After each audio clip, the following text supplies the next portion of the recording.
Eh bien, mesdames et messieurs, j'ai le plaisir d'avoir actuellement avec moi en ligne son Excellence, Monsieur l'ambassadeur Medhat El-Miligui, ancien ministre adjoint au ministère des Affaires étrangères, qui va nous jeter la lumière sur la situation au Liban. Bonsoir, Votre Excellence, Monsieur l'ambassadeur Medhat El-Miligui, bonsoir. Bonsoir à vous. Bonsoir. Merci de l'invitation. Bienvenue. Avant de commencer notre débat, nous vous souhaitons une très joyeuse fête de la victoire d'octobre, puisque nous sommes toujours durant le mois d'octobre. Et certainement, c'est une raison de fierté nationale de tout le peuple égyptien, la victoire du 6 octobre, qui a mené à la victoire même dans le domaine de la paix et pouvoir récupérer nos terres complètes au pays, au patriotisme arabe. Votre Excellence, Monsieur l'ambassadeur, alors le ministre des Affaires étrangères et de l'immigration, Monsieur Badr Abdelghati, s'est entretenu avec son homologue jordanien, Ayman al-Safadi, également le président Abdel Fattah el-Sisi l'avait reçu auparavant, avant le ministre des Affaires étrangères. Alors, on a vu également que l'ambassadeur, je m'excuse, Dr Badr Abdelghati a reçu un appel téléphonique de la part de Monsieur Jean-Yves Le Drian, envoyé spécial du président français Emmanuel Macron au Liban. Alors, en quoi consistent ces efforts déployés par l'Égypte, par le président Abdel Fattah el-Sisi et son cabinet? Premièrement, il est très important de souligner l'importance des réunions de la Jordanie, étant donné que ce sont les deux pays qui confrontent Israël tout le temps et qui ont des intérêts directs avec l'État hébreu pour pouvoir arriver à une solution finale à ce génocide qui est en train de prendre place maintenant, que ce soit à la bande de Gaza ou en Cisjordanie. Cela dit, les efforts égyptiens doivent être vraiment, et je parle ici de mon propre point de vue, doivent être vraiment admirés, que malgré tous les obstacles qui sont mis par l'État israélien, et notamment par le gouvernement israélien et son Premier ministre, M. Netanyahou, que l'Égypte insiste toujours à chercher une solution pacifique à ces génocides qui étaient en train de se prendre place actuellement, malgré tous les efforts israéliens de saboter ces efforts de l'Égypte ou de tout parti essayant à trouver une solution pacifique à la situation actuelle. Alors, en ce qui concerne la visite de M. Safadi, c'est une visite très importante pour coordonner la situation. Je pense que maintenant, la situation n'est pas seulement le danger qui se présente dans les territoires palestiniens ou même libanaises, mais que maintenant, il y a une inquiétude du comportement incontrôlable d'Israël vis-à-vis tous les pays du Moyen-Orient. Il est très important de mettre les points sur les i en ce qui concerne la coordination des efforts égypto-jordaniens, en ce qui concerne certainement l'extension et l'expansion israélienne et du conflit actuel. Il y a une inquiétude claire de ces pays que Israël, qui ne peut être contrôlé même par les États-Unis à tout niveau, notamment qu'on approche des élections américaines, qu'il n'y a aucun effort sérieux d'arrêter Israël dans l'escalation qu'elle est en train de faire, que ce soit avec le Liban, la Syrie et certainement avec l'Iran, qu'on attend un coup israélien d'un moment à l'autre. Alors, il est intérêt à l'Égypte et à la Jordanie de coordonner leurs efforts pour sécuriser leur propre front national avant tout. Ouais. Alors, selon vous, Votre Excellence, Monsieur l'ambassadeur Medhat El-Miligui, pourquoi les évolutions récentes sont très rapides sur la scène du Moyen-Orient, sur la scène libanaise ou bien sur la scène palestinienne? Bon, alors, c'est plus rapide pour plusieurs raisons. Premièrement, il y a, on peut dire que les États-Unis sont vraiment, l'administration aux États-Unis est vraiment paralysée en ce qui concerne de prendre des mesures fortes contre Israël, en ce qui concerne l'escalation de la guerre actuelle, que ce soit en Palestine ou dans d'autres pays. Ça, c'est premièrement. Deuxièmement, Israël a signalé ça sur votre plateforme même plusieurs fois, qu'Israël ne va arrêter qu'après la terminaison d'une victoire. Ce qui ne s'est pas passé jusqu'à maintenant. Au contraire, il y a une résistance forte des Palestiniens et aussi des autres territoires arabes. N'oublions pas qu'il y a des territoires arabes occupés à part la Palestine. Il y a les territoires arabes syriens, comme le Golan, et il y a aussi les territoires arabes libanais, comme les farms de Sheba et autres. Alors, on a plusieurs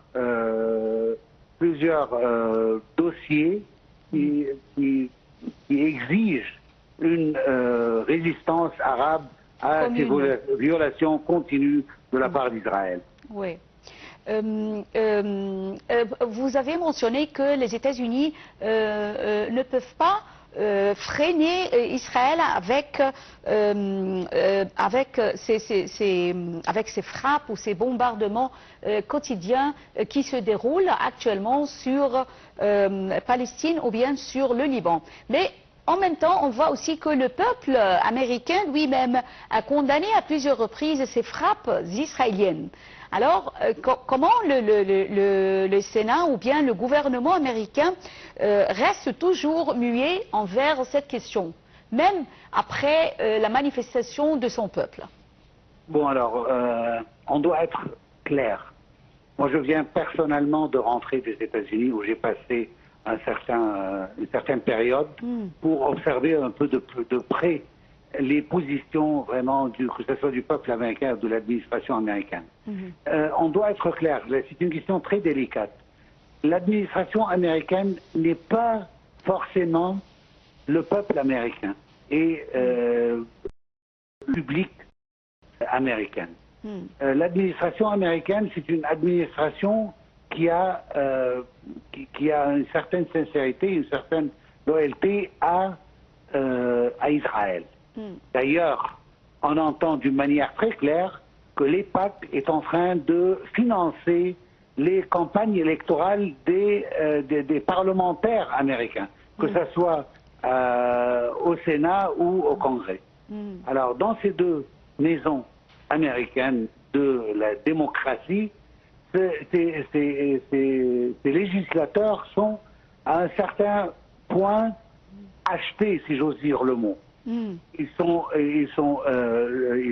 financés par l'EIPAC, une organisation très forte aux États-Unis, et du coup, même le président Carter, je viens juste de voir un reportage où lui-même il a précisé que si un sénateur essaye de confronter Israël avec ses crimes ou essayer de déterrer Israël de continuer ce qu'elle est en train de faire, il doit être sûr qu'il ne sera pas réélu, encore une fois. L'argent électoral joue un rôle très important dans les élections américaines, que ce soit au niveau du Sénat, que ce soit au niveau du Congrès ou même au niveau des élections présidentielles. On a vu devant nous deux candidats, qui est la vice-présidente actuelle du président Biden, Madame Harris, et ex-président Trump, qui les deux sont en train de nous montrer à quel point ils sont sincères à la cause israélienne et qui va donner plus à Israël. Parce qu'ils savent très bien que s'ils opposent les politiques israéliennes, ils n'auront pas le soutien des Juifs des États-Unis, ce qui va un résultat négatif pour leur élection. C'est pour ça qu'Israël, et maintenant je réponds à votre question principale, pourquoi les choses vont si vite. Parce qu'Israël et le gouvernement israélien veut réussir au maximum d'aboutir à ces buts avant les élections américaines. Parce qu'ils savent, tant qu'il y a des élections, tant qu'il y a des campagnes électorales, alors aucun des candidats ne va faire quoi que ce soit contre Israël d'une manière concrète. Malheureusement. Oui. Outre les États-Unis, quelle est la position des autres pays occidentaux, par exemple l'Europe et les autres pays occidentaux, la Russie par exemple, envers le Liban, la crise au Liban qui se déroule actuellement? Alors, premièrement, n'oublions pas que la Russie est enveloppée totalement avec son propre problème avec l'Ukraine et que cela l'empêche à un grand niveau de participer dans les négociations qui sont en train de prendre place, malgré que sa position a été d'une manière classique toujours qui soutient le peuple palestinien et les peuples arabes. Cela dit, il est très important aussi de mentionner que les peuples européens, et parlons ici des gouvernements européens, ils sont toujours ils ont une certaine position qui est assez bizarre. Alors, ils essayent de montrer qu'ils sont corrects, qu'ils sont droits, malgré que ce n'est pas la situation. Alors, par exemple, au lieu de poser des sanctions sur l'État hébreu, alors il suffit de nommer quelques noms, par exemple, et empêcher les colons israéliens de rentrer en Europe, par exemple. Alors, il y a des sanctions, mais ce n'est pas contre l'État israélien, mais plutôt contre les colons. Contre quelques-uns, on parle d'une dizaine, d'une vingtaine, ce qui ne veut pas vraiment montrer une situation claire. On vient d'entendre le président Macron qui parle d'un embargo d'armes sur Israël. Et il parle aussi des armes qui sont utilisées pour combattre ou bien pour commettre des crimes contre le peuple palestinien. Alors, cela dit que si ces armes-là ne sont pas dirigées contre les Palestiniens, alors c'est OK de donner des armes.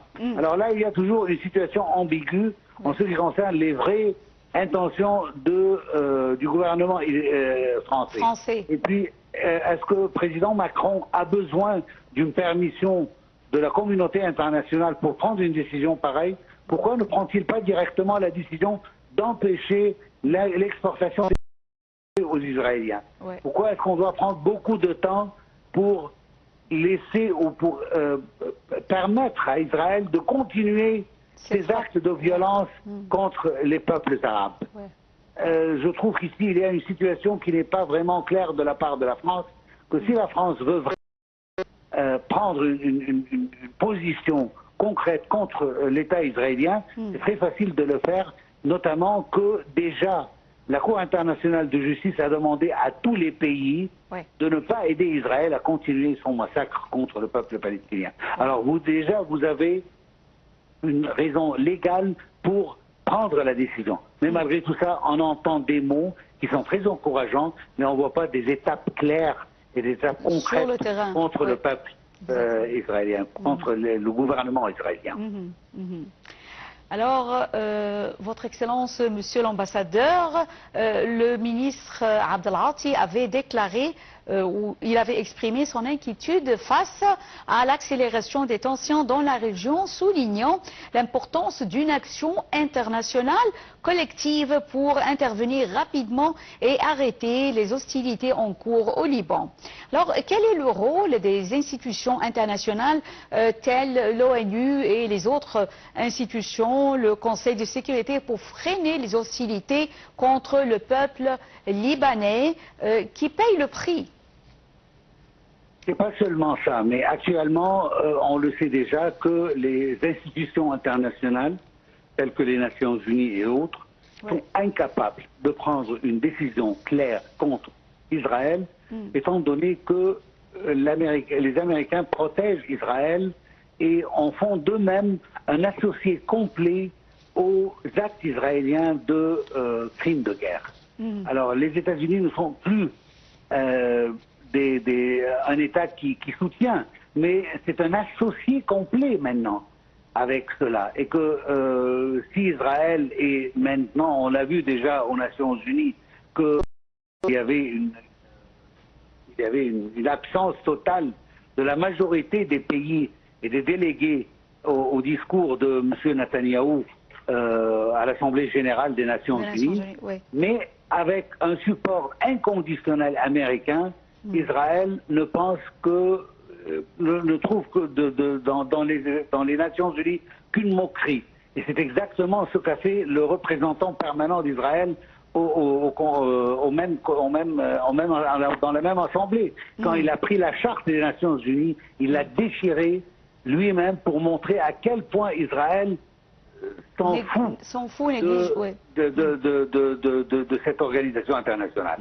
Pourquoi? Parce que les États-Unis, et je pense aussi avec d'autres pays occidentaux, dont la France, l'Angleterre, l'Allemagne, sont en train de soutenir Israël à un certain point qui donne l'impression à Israël que ce qu'elle est en train de faire est OK, est accepté par les occidentaux. Alors, ils s'en foutent vraiment de toute la communauté internationale qui est contre eux, tant que les États-Unis, tant que l'Angleterre, la France prennent cette décision. On a vu déjà la Cour pénale internationale qui essaye de demander pour questionner le Premier ministre israélien et son ministre de Défense, et que ça fait plus de 7 ou 8 mois qu'ils ont échoué jusqu'à maintenant à faire sortir cette demande, tandis que ça a pris exactement 3 semaines pour avoir la même chose qu'en président Poutine de la Russie.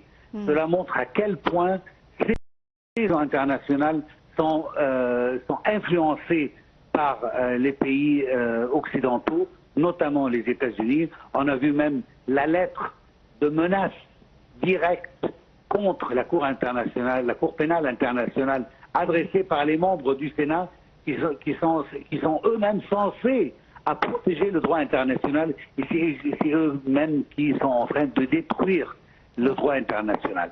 Malheureusement, on est dans une situation très mauvaise en ce qui concerne le respect du droit international, le respect du droit de l'homme, le respect des l'humanité, tout cela parce que Israël est un pays qui est au-dessus du droit international à cause du support inconditionnel des États-Unis et des pays occidentaux.